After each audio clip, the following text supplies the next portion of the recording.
Here we go. Well, hello there. How is everyone? I hope you're all well. You're amazing, amazing, beautiful, wonderful people.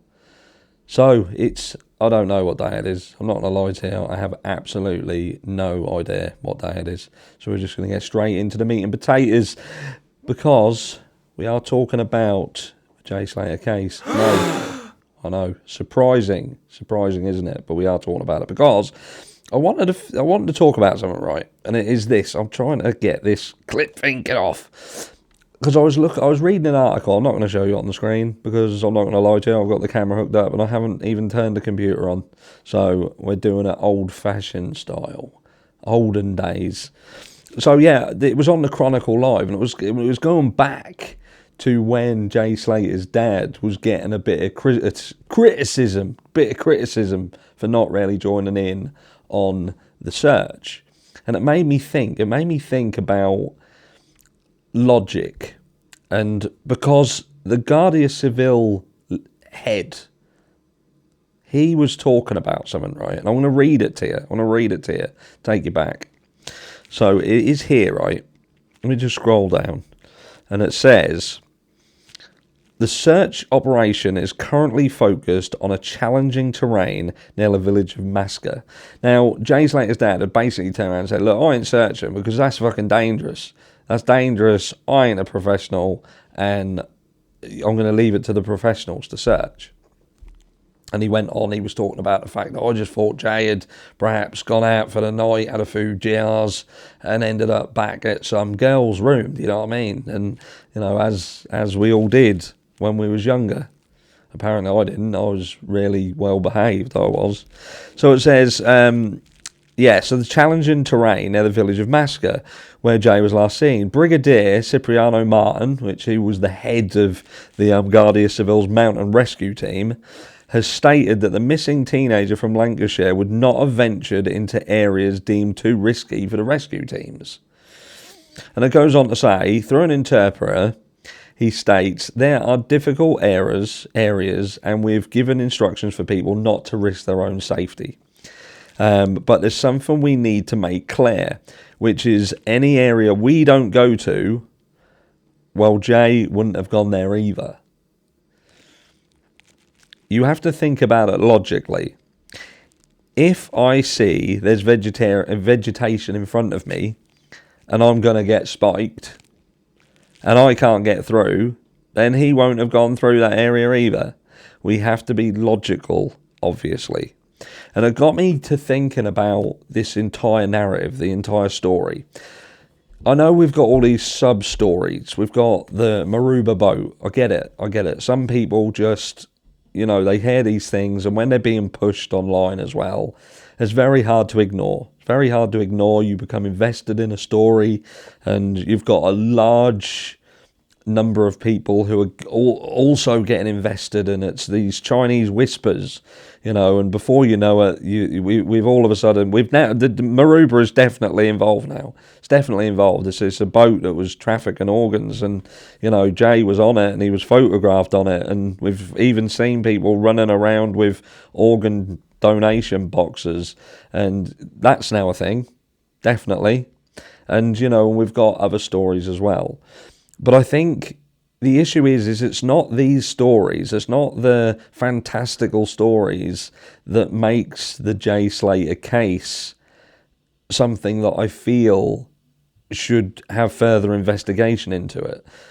And it's what I said yesterday, it's like this mass reset, and I said about the trainers and that blanket photograph, and I said, you know, if you could literally pinpoint one fact out of that, and that is what colour trainers was Jay wearing, for instance. Was he wearing the white trainers when he was found? Now, I did see some comment, I saw one comment, and it stated it was confirmed that Jay Slater, when he was found, he was wearing white trainers. Now, I can't find head and tail of that. I don't know where they found that information. But something like that, for instance, would further bring into question the likelihood of that blanket photograph being a genuine photograph, because for me, it just seems a little bit of an odd one. I've never, and don't get me wrong, I'm from a different generation than Jay, but we had mobile phones and we went out on the piss. We went abroad together, we went with friends, and I never took that kind of photograph. And from what I can see, neither did Jay. And some eagle-eyed people as well have pointed out, and I need to confirm this, like the fact that where you've got Brad and you've got Jay photographed together, Brad seems to be more tanned than Jay does. Jay's a bit of a white boy, and that hand in that photograph is quite tanned. But again, I can't go any further than to say, yeah, that's interesting. Someone else mentioned about the ring on the on one of the fingers being matched with, I think it was Brad's hand again, and not necessarily Jay's hand. But again, you go out and do your thing. What I'm getting at with this is, when you talk about logical, what is Jay Slater's logical? Because let's not forget that he was wearing shorts and a t-shirt and trainers. You know, he weren't dressed like Rambo. He wasn't dressed in survivalist gear. He was wearing shorts and a t-shirt. And that would have played into where Jay would have physically been able to go. Now, we saw Warren Slater in that piece of footage the other day, and he turned around, he mentioned the fact that you can't see a shortcut. From the viewpoint, the vantage point from outside that B&B, it's not like you can look somewhere and think, I can get to where I want to go by going that way.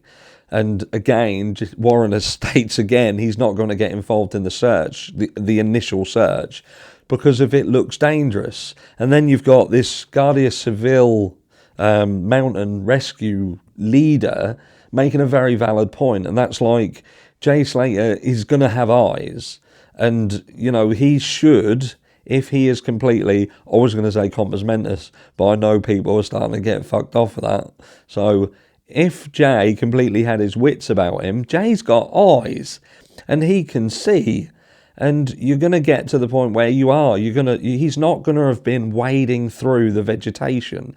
I don't think he's going to be putting himself in a position where he can't see where he's walking. He's going to be conscious of that. Is literally going to be the thing that you're doing the most of. You're going to be checking where you're walking. You're going to be conscious that you're walking on ground that is dangerous. You know, we're trying to make out, and Jay Slater's friends, it's almost like they're trying to make out that he was a fucking idiot. And I struggle with that. I struggle to think that regardless of what we think of Jay Slater and what his past was, and let's put all that to one side and just put it like, he wasn't a 5-year-old.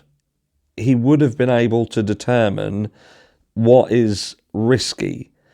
So when we talk about, you know, the logic, what is Jay Slater's logic? What is Jay logical, or Jay's logical?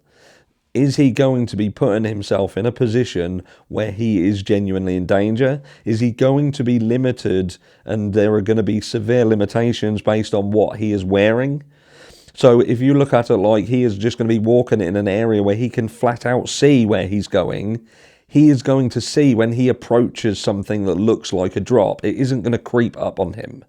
I don't think he would be walking through vegetation that is that dense that he is unable to not see a fucking drop.